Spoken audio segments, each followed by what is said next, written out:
Boa noite. Essa segunda-feira eu estou com um convidado mais uma vez especial. Eu vou falar com Pedro Abramovay. O Pedro, ele é diretor da Open Society para toda a América Latina, uma fundação com um compromisso institucional com a pauta dos direitos humanos, direitos civis, políticos e sociais, ambientais, e que foca toda a sua atuação nessa questão das liberdades e dos direitos. Muito boa noite, Pedro. Como é que você está? Boa noite para todo mundo que está acompanhando a gente. Estou bem dentro do possível, né? Você tá no Rio, está em São Paulo? Eu estou no Rio. No Rio? Em casa. A sede da Open Society no Brasil é Rio? É no Rio, isso. Maravilha. Pedro, eu queria que a gente iniciasse aqui a conversa. A situação da América Latina é cada vez mais preocupante, né? Vocês acompanham isso e monitoram todos os movimentos. Esses dias eu estava lendo no noticiário que houve um recuo da democracia no mundo. São vários itens que são monitorados em mais de 100 países, buscando aferir com critérios minimamente objetivos o que eu chamaria de qualidade da democracia, a robustez da democracia. Porque a democracia é um conceito muito amplo, é um valor muito amplo para a gente conversar em termos, para a gente quantificar, né? É uma coisa difícil de quantificar. Mas muita gente séria, muitos pesquisadores sérios, conseguem, por meio de certos parâmetros, compreender, por exemplo, liberdade de imprensa, né? Os jornalistas estão sendo respeitados ou não? Os meios de comunicação estão sendo perseguidos? Há uma série, o movimento social está sendo perseguido, ou seja, uma série de sintomas que podem estar causando preocupação no mundo, e eu diria que a América Latina é um continente que está inspirando preocupação. Então, eu queria que você desse, como diretor da Open Society para a América Latina, eu queria que você desse um primeiro quadro de como vocês e os pesquisadores de vocês estão entendendo o fenômeno democrático nessa atual conjuntura.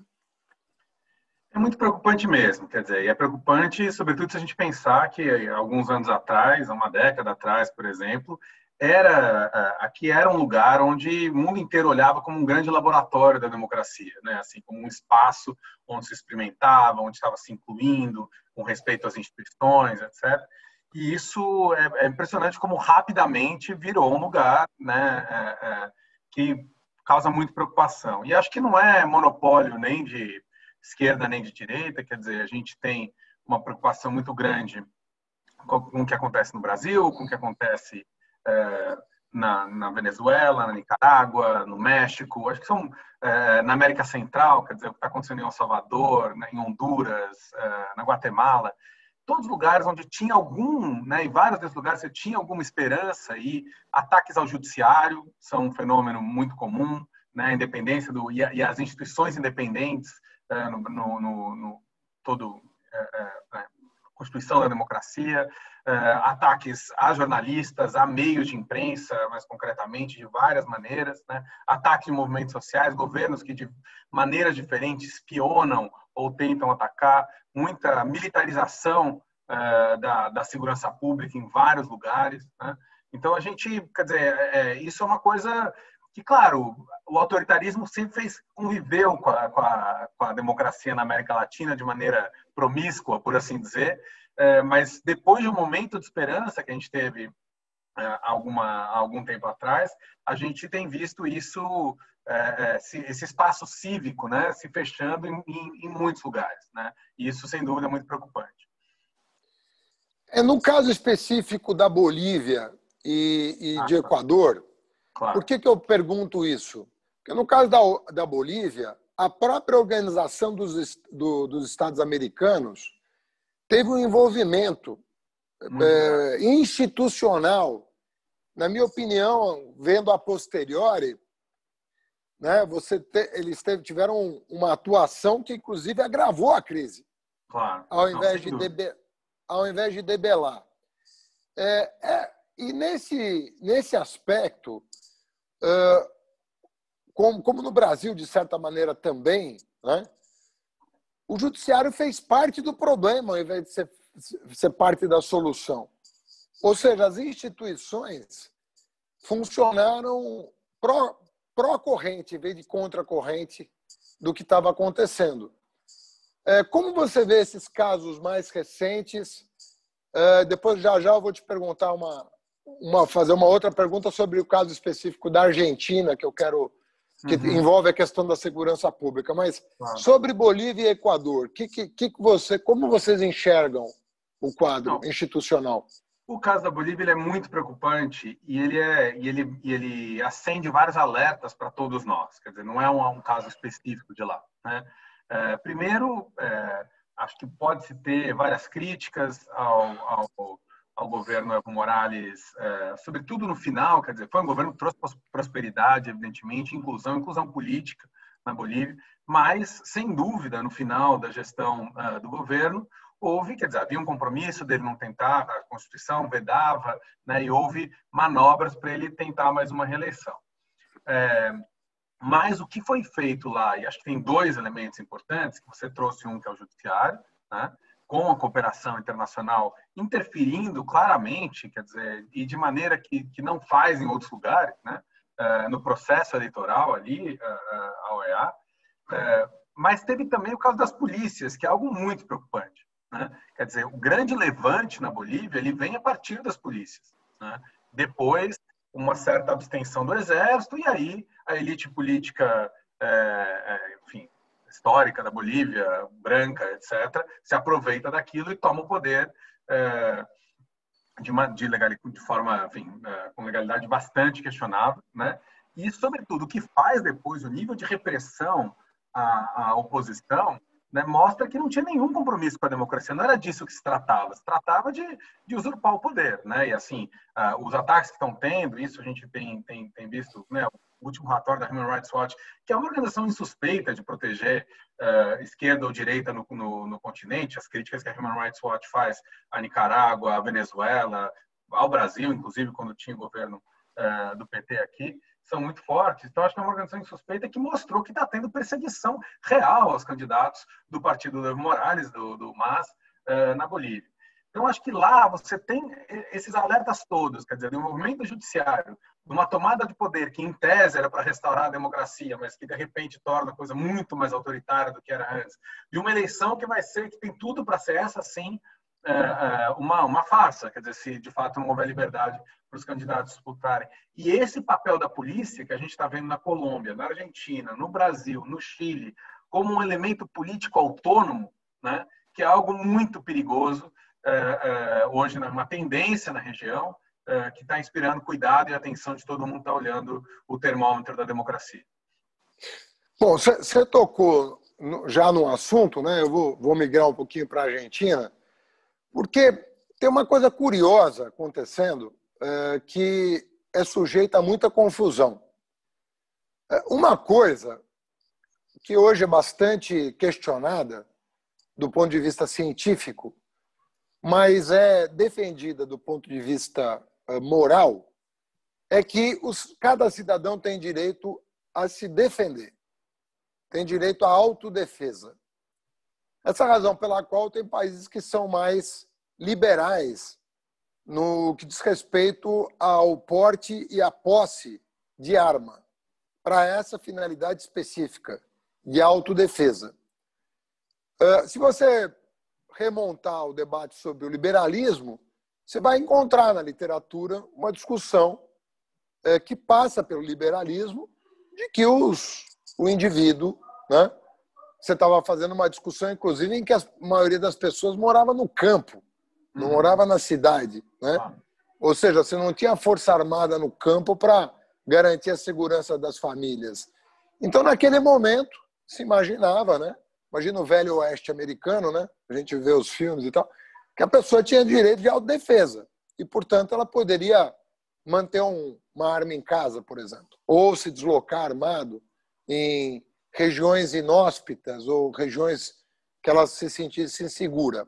Esse debate evoluiu muito, sobretudo porque hoje a maioria da população é urbana e em função até de questões relativas à violência doméstica, acidentes, profissionalização do crime, tem tanta coisa que veio depois, né? Armamentos sofisticados, sofisticação, armas automáticas, armas caríssimas, que o cidadão comum não tem acesso à compra. Os economistas, os sociólogos, os antropólogos acabaram chegando à conclusão que isso é uma fria, que, na verdade, a violência aumenta. Mas ficou a discussão no campo moral, no campo ético, se as pessoas podem ou não ter a seu dispor uma arma para se defender. Muito bem. Uma outra discussão que não tem nada a ver, rigorosamente nada a ver com essa, é a questão da privatização dos serviços de segurança. Nada a ver com essa.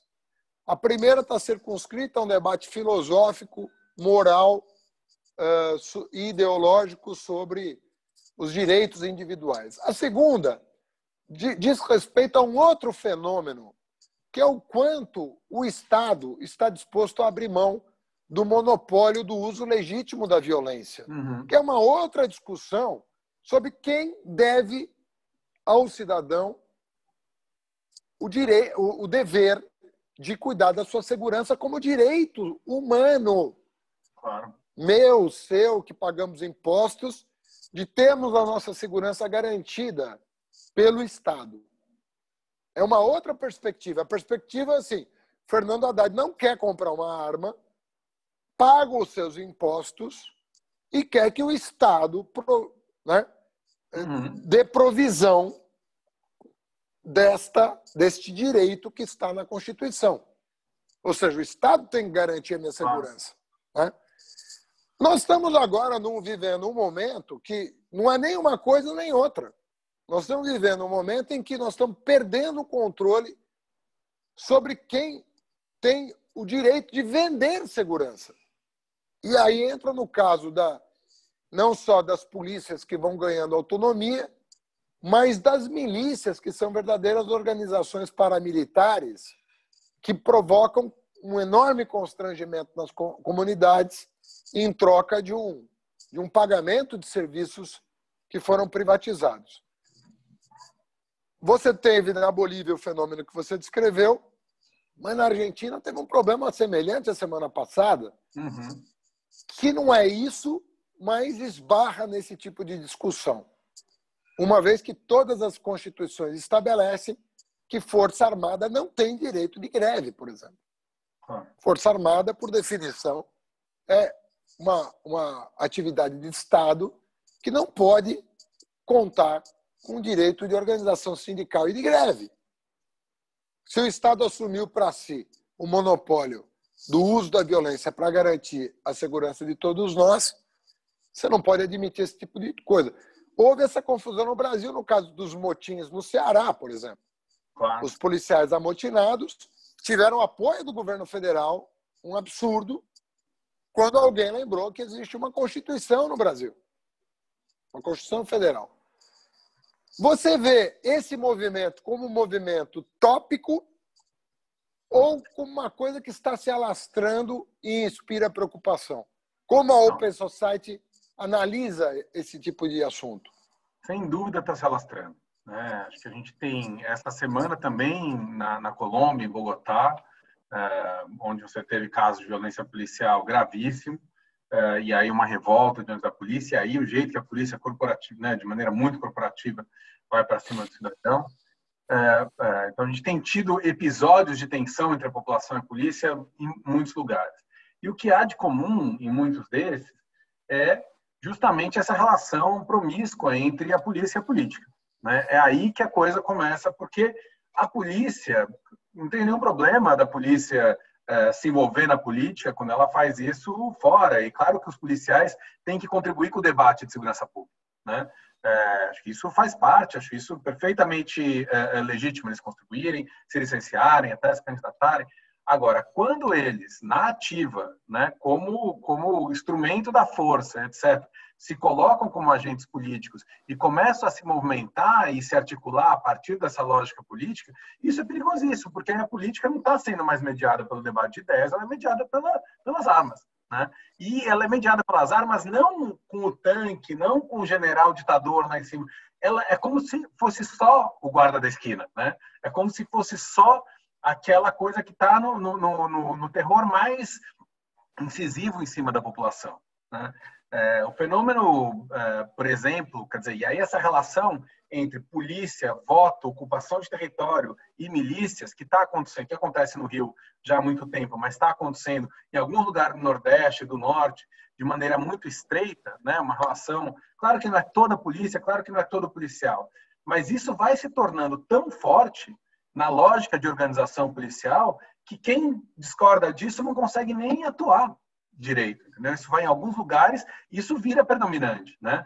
E aí a gente não pode mais dizer e ter uma lógica de, não, isso são maçãs podres. Não, peraí, a gente tem que olhar para a maneira como a polícia está se organizando politicamente no território e os riscos que isso representa para a democracia. Né? Eu acho que no Brasil, acho que a Argentina vivenciou isso, quer dizer, foi uma tensão que foi minimamente esvaziada, mas ou seja, se coloca ali, olha, se você avançar em determinados limites, vai ter uma reação armada contra o poder estabelecido. Isso não pode ser naturalizado. Né? Isso aconteceu na Bolívia, derrubaram o presidente e colocaram um governo autoritário no lugar. Né? E acho que isso em vários lugares está com esse pavio aceso, assim, pronto para acontecer. Eu acho, quer dizer, claro, aqui no Brasil, se a gente não entender que a relação, por exemplo, entre violência policial, né, e corrupção policial é uma relação absolutamente endêmica. Ela não são. E aí, assim, acho que um dos grandes males que o filme Tropa de Elite causou para o Brasil foi o de tentar vender a ideia de que existe uma polícia violenta e uma polícia corrupta. Né? E a polícia violenta é boa, né, é honesta, e a polícia corrupta é a má. É a mesma polícia. A lógica da violência, a polícia violenta, a polícia corrupta precisa da violência, porque é a violência, é a entrada violenta no território e a manutenção da violência que abastece a corrupção. Né? Quando você acaba com a violência, diminui o dinheiro que eles estão recebendo. Né? Diminui. Então, eles precisam sempre dessa regulação da violência. O que aconteceu no Rio de Janeiro nos últimos anos, desde a intervenção policial, né? Desde o fim das Olimpíadas, mas que da intervenção militar, muito claramente, foi o uso da violência para o aumento do controle das milícias sobre territórios e o aumento do controle, portanto, para elas receberem dinheiro com isso. Né? Eu chamo esse processo, até no Rio, de estatização dos homicídios. Você teve uma estabilidade no nível do homicídio no Rio de Janeiro, mas uma queda no número de homicídios entre civis e disparar o número de homicídio feito pela polícia. É porque a polícia está matando a serviço dessa guerra do crime que estava acontecendo antes. A guerra não diminuiu, mas a polícia está matando. Isso é muito mais grave, porque aí a polícia quer dizer, o Estado vira um elemento nesse terror sobre a população fortíssimo. Né? Então, isso é tão perigoso, as pessoas não se darem conta, porque, claro, você fala, mas está acontecendo... Primeiro, assim, tem essa coisa da gente naturalizar tudo que acontece nas favelas, esse terror, né, que acontece lá. Então, os policiais entram na casa das pessoas, jogam, pegam a comida das pessoas, estragam a comida das pessoas, defecam na casa das pessoas. É um terror que acontece, né, de um nível que a gente só naturaliza porque a gente consegue naturalizar qualquer terror que acontece com a população negra e com as favelas no Brasil. Agora, se a gente não perceber que isso tem uma dimensão política grande, não é algo que está acontecendo no território, mas é algo que está se avolumando politicamente, que é uma ameaça real, numa tensão, por exemplo, do Bolsonaro com os governadores, isso pode ser um instrumento fortíssimo de entornar o caldo. Né? Agora as coisas estão um pouco mais calmas do que estavam em maio, em junho. Mas vão ficar tensas de novo, né? Estão mais calmas porque a popularidade dele subiu, a relação com o Congresso melhorou, etc. Mas é claro que vai ter outra crise, claro que elas vão ficar tensas de novo, e essas são válvulas de escape com as quais ele está contando, e ele continua abastecendo. Né? E isso acontece aqui, acontece aconteceu na Bolívia, e a gente vê o papel que Forças Armadas têm no México, por exemplo, militarização lá em territórios, relação com prefeituras, é o que a gente viu, como isso acontece também na relação com as gangues na América Central, é fortíssimo, né?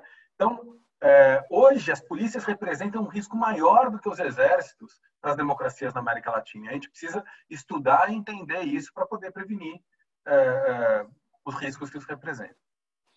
Pedro, tem uma coisa sobre polícia. A gente discute muito sobre as polícias no mundo inteiro, né? Obviamente que as pessoas sabem da importância de uma corporação. Se a gente quer que o Estado, né, proveja serviço de segurança, a gente tem que contar com uma corporação decente, valorizada, com a remuneração digna. Isso é indiscutível. Agora, tem alguns princípios em disputa. Eu queria saber se você pode passar para o nosso ouvinte aqui qual é o estado da arte da discussão de alguns temas que eu vou te colocar. Por exemplo, um princípio que é muito discutido na literatura, o ciclo completo. Ou seja, a polícia vai do começo ao fim do combate a um crime específico, né? Então, ela tem um ciclo completo, significa que a mesma polícia que fez a repressão e que chegou atrasada e que viu um assassinato vai iniciar ali a investigação e vai seguir com o inquérito até o final, ou seja, vai fazer como a Polícia Federal faz, para quem está nos ouvindo entender. A Polícia Federal é uma polícia brasileira que faz o ciclo completo, né? Ela vai do alfa ao ômega do processo, sem transferir responsabilidade a respeito do combate ao crime em todas as fases daquilo que lhe compete, né? Então, o ciclo completo. 2, a questão de que uns defendendo, outros não, a questão da desmilitarização da polícia, né? É um segundo ponto de enorme controvérsia. O primeiro é menos controverso, o segundo é mais controverso. Um terceiro ponto importante, que não se deve unificar as polícias, que o ideal é que as corporações sejam, de alguma maneira, fragmentadas, porque você estabelece um tipo de relação entre elas, distribuindo competências, que é melhor do ponto de vista institucional e democrático do que se você tiver tudo fundido numa única corporação, né, de ponta a ponta do país. Então, uma certa ideia de que é bom que esse corpo institucional incumbido da segurança pública não seja um corpo único, para evitar justamente que ele possa se colocar acima da própria sociedade em função do fato de que é uma força armada. Em relação a isso, o que vocês aprenderam do debate? Acho que tem várias coisas aí. Acho que, primeiro, tem assim, na experiência que a gente tem apoiado, a Open Society tem apoiado projetos de redução de homicídios na América Latina toda, né? No México, na América Central, na Colômbia, no Brasil, vários, enfim, em muitos lugares. E tem uma coisa que a gente percebe, é que, tirando algumas medidas institucionais mais amplas, nacionais, legislação sobre armas, né, sobre drogas, etc., a política de segurança que funciona, ela é local, né? Você precisa entender as dinâmicas locais do crime, entender as dinâmicas que estão gerando homicídio, que estão gerando os incentivos ali, e atuar, né? Então, a gente fala, tanto quando a gente fala de casos de sucesso, em Medellín, em Bogotá, em Ciudad Juárez, são cidades, né? Ou no Brasil tem vários, né? Pelotas, Diadema, acho que tem vários casos, tal, Máximo Estado, tal. Então, eu acho que isso dá uma pista para a gente de que o Brasil tratou o tema de maneira muito detalhada, apesar de, quer dizer, engessou demais esse sistema na Constituição. Quer dizer, a gente precisava aproveitar melhor o nosso federalismo. Porque há estados em que a polícia civil funciona muito bem, há estados em que a polícia militar funciona melhor, há estados... Isso varia muito, né? E propor um modelo único para o Brasil, eu acho delicado. Então, eu acho, quer dizer, uma solução interessante seria a desconstitucionalização desse engessamento, abrindo, inclusive, a possibilidade para os estados experimentarem coisas diferentes e aprenderem com isso. Né? A própria ideia original do federalismo tinha muito disso, né? No debate americano, de que os estados pudessem testar políticas públicas a partir daí. Eu acho que e aí, claro que você precisa de alguns princípios, né? Você precisa, primeiro, de uma polícia que tenha um controle externo que funcione. Né? Nenhum órgão, nenhuma empresa, nenhuma funciona sem controle externo. Se você não tiver um conselho, se não tiver... E o fato é que a nossa polícia não tem. O Ministério Público deveria fazer esse controle externo, não faz. Ninguém cobra de verdade, quer dizer, metas concretas da polícia, nem de resultados. Os lugares onde isso acontece funciona melhor, muito menos investigação de corrupção, quer dizer, ou de homicídios cometidos pela polícia. Né? Então, o baixíssimo nível de controle da polícia é algo que piora a nossa polícia. Quem defende a polícia deveria defender controles melhores. Então, acho que controles melhores. Estabelecer justamente uma polícia que tenha metas de redução, trabalhe com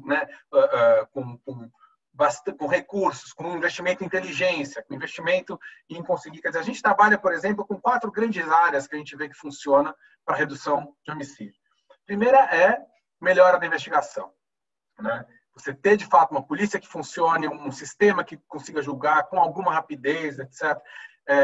Isso é um debate grande na literatura, mas, de fato, os lugares como na América Latina, onde o nível de investigação de homicídio é tão baixo, né, de solucionar, isso tem um efeito evidente. Né? Então, melhorar um pouco isso é fundamental. Segunda coisa é você conseguir olhar quais são os fatores de risco. Álcool, armas, quer dizer, olhar como que aquele homicídio acontece, olhar os fatores, os lugares que ele acontece, urbanização, é sempre nos mesmos lugares, sempre nas mesmas regiões, você trabalha... Quer dizer, então, você consegue aí trabalhar esse ponto.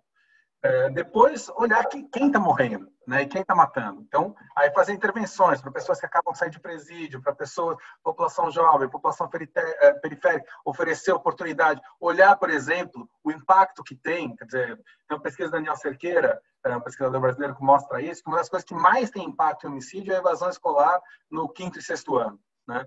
Então, olhar essa população agora, por exemplo, as coisas que mais me preocupam na pandemia são esses meninos de 5º e 6º ano que vão sair da escola e não vão voltar. Porque o impacto disso na vida, entendeu? Na desorganização social dessas famílias, etc., é gigantesco. Né? Então, isso é o tipo de coisa que a gente deveria ter política de segurança pública olhando para todos esses elementos. Né? E aí, claro, tem as dinâmicas do crime organizado, que o Estado tem que conseguir intervir ali para ter, quer dizer, é evidente, isso é algo que foi... A gente pega o caso das UPPs no Rio de Janeiro, né? Que eu tenho algumas críticas ao processo, mas o fato é que foi uma política que reduziu muito homicídios na cidade do Rio de Janeiro. E uma da premissa dela era, o foco aqui é a redução de homicídios. Não é parar de vender drogas, não é... Porque isso é impossível, né? Porque não... os homicídios aumentaram e as drogas continuam sendo vendidas. A única diferença é que antes os homicídios eram menores. Mas por quê? O próprio Beltrame falava isso. Ele falava, o foco aqui não é a diminuição da venda de drogas. A gente quer que as pessoas parem de morrer. E quando você tem isso no norte da polícia, você consegue ter resultados. Quando a polícia quer o tempo inteiro alimentar a lógica de guerra, não, o que a gente quer é destruir o tráfico de drogas, ela não consegue, né? Nunca conseguiu em nenhum lugar. Ela aumenta a violência, ela faz o tráfico de drogas ainda mais violento e gera uma escalada, né? E isso é o resultado que a gente está vendo hoje, né? Então, essa combinação de uma polícia mais eficiente, mais efetiva, mais controlada, né? Com mais inteligência e menos a lógica do pega na rua, pega ladrão, né? Vai prendendo o pequeno, etc., e vai enchendo as prisões e vai matando, com a polícia entrando, alimentando a corrupção a partir daí, eu acho que funciona. Do ponto de vista institucional, que são as suas perguntas, eu acho que a gente precisava dar mais liberdade para os estados tentarem coisas diferentes do que é hoje. Acho que a militarização, na minha opinião, atrapalha muito, né? Porque o militar, ele não está ali para resolver o crime, ele não está ali para cuidar, né? Não é essa a função do militar. O militar está ali para fazer guerra, né? Então, eu acho que sempre, todos os lugares que tem polícias militares, esse é um problema que aparece, é uma tensão o tempo inteiro presente, né? Você pode ter mecanismo, e aí o tipo de disciplina, né, o tipo de processo que se faz, é tudo pior. É pior para o policial, inclusive. Né? Acho que o nível de suicídio nas polícias no Brasil, quantos morrem de policial no Brasil, eu acho que tem muito a ver com uma disciplina que trata ele menos como servidor público, mais como um soldado. A gente precisa de um policial servidor público, né, que pense o que você falou, no direito do cidadão de ter segurança pública, né, que seja treinado e preparado para isso, e não preparado para uma guerra. A guerra a gente vem fazendo há muito tempo, e a gente que está perdendo essa guerra. Ô Pedro, você falava do déficit de democracia que nós estamos vivendo. E também todo déficit de democracia envolve algum tipo de intolerância, né? Sempre envolve alguma intolerância, porque democracia, no sentido mais pleno da palavra, é você estabelecer condições sociais em que os diferentes possam conviver e lutar pelos seus direitos em condição de igualdade, né? Sem nenhum tipo de repressão. Então, você pode ter intolerância contra o trabalhador que busca melhores condições de trabalho, contra o negro, contra a mulher, contra, enfim, todo tipo de intolerância que a gente conhece. Mas tem havido um foco justificado, na minha opinião, pela quantidade de ocorrências sobre o racismo. Obviamente que os assassinatos nos Estados Unidos acabaram contribuindo pela visibilidade que os episódios tiveram no Brasil e no mundo. Essa semana mesmo teve um episódio que é rotineiro no futebol, né? O racismo no futebol. Eu entrevistei outro dia o Juca Kfouri, que é um especialista, um jornalista que acompanha muito futebol, e que falava que é uma praga que tem que ser varrida, porque é insuportável, né? O racismo no futebol. E a gente viu o Neymar sofrer com isso ontem, anteontem, se não me engano. E essa questão da violência urbana, que está cada vez mais visível também, até em função da tecnologia. Todo mundo tem uma câmera hoje para filmar as barbaridades que acontecem no mundo inteiro. Qual é a perspectiva, na tua opinião? Você acha que esses casos, ganhando visibilidade, vão acender uma consciência maior e que nós temos que banir essas atitudes racistas e não podemos tolerar esse tipo de prática no século XXI, depois de tantos séculos de opressão? Como você está vendo isso? Você acha que as práticas racistas estão mais visíveis ou elas estão vivendo uma recidiva? Não, eu acho que, quer dizer, o racismo ele estrutura o Brasil, né? O Brasil é um país que a primeira característica do Brasil é o racismo, né? A escravidão, ela é o elemento central da nossa é a característica nacional do Brasil, como disse o Joaquim Nabuco. Eu acho que o que está acontecendo agora, a diferença que a gente tem é uma organização do movimento negro que se coloca como a gente quer ser sujeito da transformação política, né? Então, acho que tem não só apontar os casos de racismo, e o racismo, claro que vai além dos casos episódicos, né? Quando a gente olha que no nosso país a gente tem quase 60 mil homicídios por ano, né? 70% deles são de pessoas negras, isso não é algo trivial, né? E aí a gente vê o que acontece nos Estados Unidos, o país revoltando daquele jeito, né? A polícia do Rio de Janeiro, que tem 16 milhões de habitantes, mata mais negros por ano do que todas as polícias dos Estados Unidos juntas, né? E a gente olha, não, mas os Estados Unidos estão numa tensão racial. E aí acho que tem uma diferença muito grande do Brasil, que é o fato do Brasil é um país de maioria negra, né? O Brasil é um país é a maior diáspora negra, né? É o segundo maior país afrodescendente do mundo, depois da Nigéria só, né? De descendentes de africanos. Então, assim, é um país onde, se o movimento negro conseguir se organizar, a gente não está falando de uma questão de proteção de minorias. A gente está falando de reorganizar a política, né, no qual essas pessoas podem ser o sujeito, né? O movimento negro pode ser o sujeito da transformação e não mais o objeto. E aí eu faço uma crítica muito grande ao nosso governo. Quer dizer, quando a gente estava no governo, eu acho que sem dúvida teve políticas de ação afirmativa pela primeira vez e tal, mas era uma questão lateral.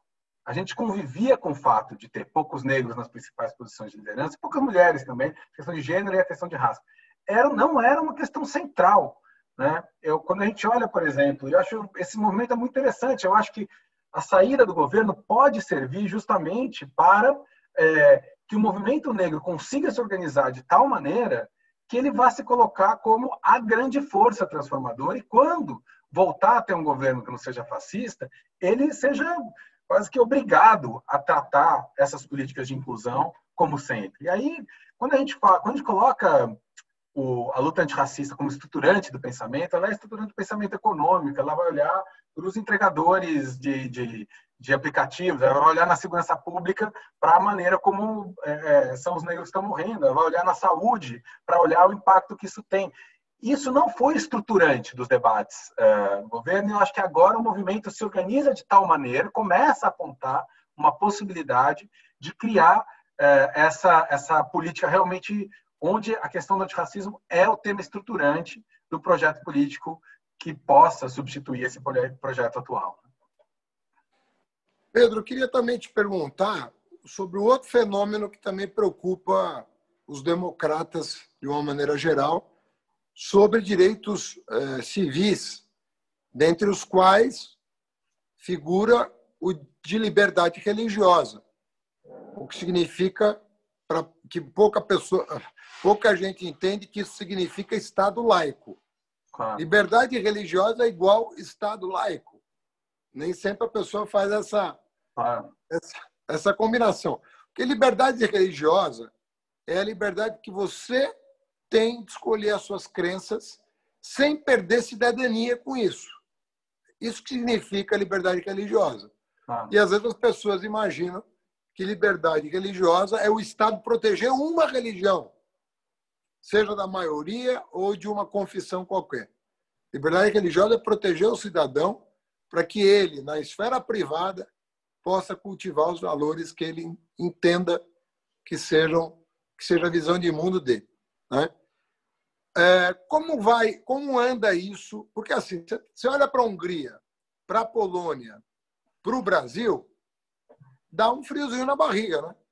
De que a gente pode viver um momento de intolerância, né, em que minorias se sintam agredidas. A gente sabe no que isso dá. Né? A gente viu o que acontece com judeu, o que acontece com pessoa de matriz afro, o que acontece... Ou seja, quando você não tem um clima de liberdade... E depois as próprias maiorias vão se degladiando, porque começa com as minorias e termina num grande, né? num grande problema. Então, eu queria te perguntar, já indo para o nosso encerramento, como é que está essa questão da tolerância em relação à religião?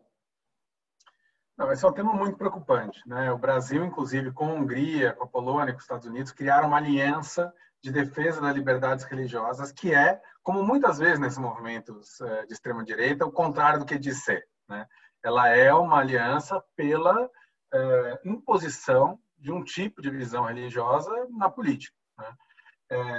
Eu acho que esse é um tema muito delicado, porque é evidente que você querer trabalhar todos os temas da política a partir do prisma religioso é muito perigoso, porque você está impondo às pessoas uma visão que é a sua visão. E as próprias religiões não têm consenso sobre isso. Né? Então, o tipo de opressão você não permite. Né? A religião ela tem que estar fora não pode ser que guia a política, porque ela não está disposta a convencer e ser convencida. Né? Ela é dogma por definição. E acho... eu sou uma pessoa religiosa, eu acho que as pessoas podem ter seus dogmas, etc. Agora, você não pode trazer isso para a política, que é o espaço no qual a gente tem que estar aberto para convencer e ser convencido. Isso não significa... Agora, isso, quer dizer, a delicadeza disso é que... você não pode achar que, então, todas as pessoas que são religiosas têm que estar fora da política. Né? Ou que você pode estigmatizar alguém pelas suas opiniões pelo fato de ele ter uma determinada religião. Eu acho que o tema, por exemplo, dos evangélicos no Brasil, os evangélicos eles têm contribuição e eles funcionam como um movimento organizado, etc., que tem intervenção na política, e que é claro que se tem alguns grupos que estão coordenados por pessoas com... lavagem de dinheiro e tudo isso, e problemas seríssimos de interferência na política. são grupos que estão, quer dizer, quem está nas cadeias olhando para os presos, quem está olhando em vários momentos para pessoas com usuários de drogas, são grupos religiosos, né? E que a gente, claro que tem que se engajar com eles e tentar ouvir. E eu acho que a gente não acha isso. Acho que também um dos erros dos setores progressistas foi colocar tudo num balaio só, fazer alianças pragmáticas, né, com os piores grupos religiosos e perder a chance de olhar para uma base que é independente, que não é voto de cabresto, entender essas preocupações, dialogar não com a religião, mas com as preocupações. Quer dizer, vamos discutir direito das mulheres, vamos discutir o tema da diversidade sexual. Como é que a gente consegue? Uma das maiores experiências políticas que eu tive na vida foi um dia que eu fui dar uma aula sobre descriminalização das drogas para um grupo de pastores batistas, né? Então, aquilo que era sempre formação de pastores, né? Centenas de pessoas, assim, e eu fui falar por que era importante descriminalizar as drogas, né? E era um momento onde eles estavam abertos para ouvir, né? E aquilo gerou uma discussão política tão interessante, porque não era acusando, não era do lugar, né, que já entra com as premissas prontas, saíram todos muito interessados no tema, vários convencidos, vários, né, falando, nossa, eu nunca tinha pensado por esse ponto de vista e tal. E, claro, você consegue, também já fui fazendo debate sobre direitos humanos em algumas igrejas, etc., e você vê, tem um espaço enorme para isso, né, se os preconceitos não estão colocados.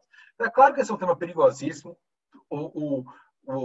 A violência que o Brasil tem visto, né, que tem acontecido no Brasil, no Haiti, contra religiões de origem africana, é algo, né, quem se preocupa com liberdade religiosa tinha que estar preocupado em primeiro lugar com isso, né? Mas acho que a gente precisa conseguir conciliar isso, quer dizer, como que a gente defende a liberdade religiosa, exclui, né, a visão religiosa da política, mas inclui valores e pessoas que têm isso como grande organizador da vida dentro do debate político. Pedro, de tudo que a gente conversou, para onde que nós estamos indo? Para onde que o mundo está indo? Está indo para uma open society ou para uma closed society? Para onde nós vamos? Qual que é o... É difícil.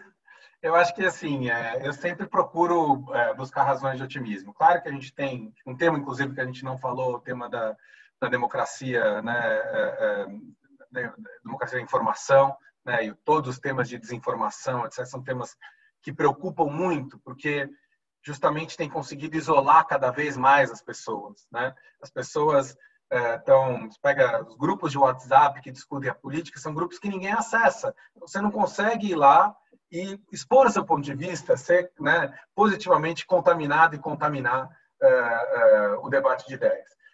Então, isso é algo que me preocupa muito, né, e tudo que a gente vem conversando aqui. O que me Vocês estão, inclusive, atuando como organização no combate à fake news, né? Sobretudo muito, no que né? diz respeito à pandemia, né? Muito. A gente tem feito bastante coisa, e aí é isso. Acho que não é só que é importante ter um jornalismo independente que funcione, mas a gente precisa entender muito bem essas máquinas de desinformação, né? Esses grupos, quer dizer, a fake news, às vezes, você tem a impressão de que está falando de mentira. Não, a mentira sempre existiu, né? É ruim, tem que ser combatido, mas existiu na política, na imprensa livre. Tal. Isso. Agora, o que a gente está falando são máquinas de desinformação, né, no Brasil, na Índia, etc., sobretudo por WhatsApp, né, que com muito dinheiro, que tem uma capacidade não só de consolidar uma verdade em determinado grupo, mas isolar aquele grupo de outras fontes de informação por causa da confiança, etc., que destroem esse conceito básico da democracia, que é a esfera pública. Se você não tem mais um espaço de troca de ideias, está todo mundo separado no seu canto, não tem mais esfera pública. Todo sistema de representação, que é baseado na ideia da troca de ideias, de existir uma esfera pública, fica envelhecido. Não faz mais sentido do jeito que ele foi pensado, se as pessoas não têm nenhum canal de comunicação pela imprensa, etc., se é feito nesses grupos dessa maneira, com injeção de dinheiro e de esforços claros de desinformação. Então, isso é algo que me preocupa muito, né, e que a gente tem que atuar para entender, desmontar, exigir das plataformas, exigir do Tribunal Eleitoral, quer dizer, que a eleição passada não tem ensinado para a gente nada, né, para essa eleição, isso é muito perigoso. Essa vai ser a eleição mais virtual de todas, né? Como o TRE, como o TSE, como isso vai como a gente vai desmontar a capacidade de... E a gente está falando no Brasil de um tribunal eleitoral que regula cada detalhe da eleição, né?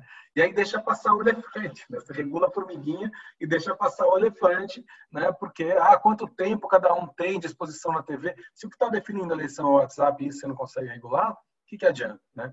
Agora, você me perguntou sobre o futuro. O que me inspira, eu acho que é basicamente o movimento de mulheres e o movimento negro, né?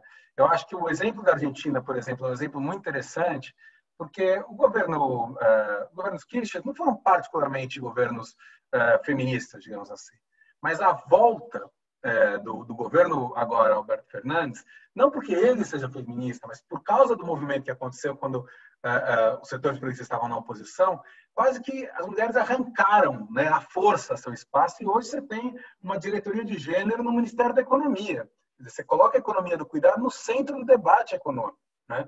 O que eu vejo de esperança, tanto nos Estados Unidos, o movimento de mulheres, o movimento negro, se colocando, né, como sujeitos da transformação, e a questão climática como algo que tem que reorganizar a economia, porque senão isso não vai, senão o planeta acaba, senão a gente morre, todo mundo, né? Para mim são os pontos que inspiram alguma esperança, né? Acho que a gente só vai conseguir superar todo esse drama que a gente vive hoje, a crise da democracia, a partir dessa conjunção desses três fatores: o movimento de mulheres, o movimento negro e o olhar para a questão climática também, reorganizando a economia. E acho que tem espaço para isso. Acho que o debate americano hoje mostra muito isso. Quer dizer, o discurso só anti-Trump não vai mobilizar as pessoas para derrotar o Trump. O que pode eventualmente mobilizar é a criação de novas esperanças, novas utopias que passam, para mim, pelo movimento de mulheres, pela questão climática e pelo movimento negro. Bom, essa segunda-feira eu conversei aqui com Pedro Abramovay, que é diretor da Open Society para a América Latina, fundação com foco em direitos humanos, direitos civis, direitos políticos, direitos ambientais, direitos sociais, desigualdade, ou seja, tudo aquilo que a gente valoriza numa sociedade democrática. Uma pessoa que está com o radar ligado, acompanhando o que está acontecendo no mundo e que trouxe a sua contribuição para a gente pensar a nossa região, o mundo e, obviamente, fazer uma reflexão sobre o nosso próprio país. Pedro, muito obrigado pela oportunidade de conversar. Espero que a gente, pós-pandemia, possa estar juntos presencialmente. Com certeza. Eu que agradeço. Muito obrigado pela conversa.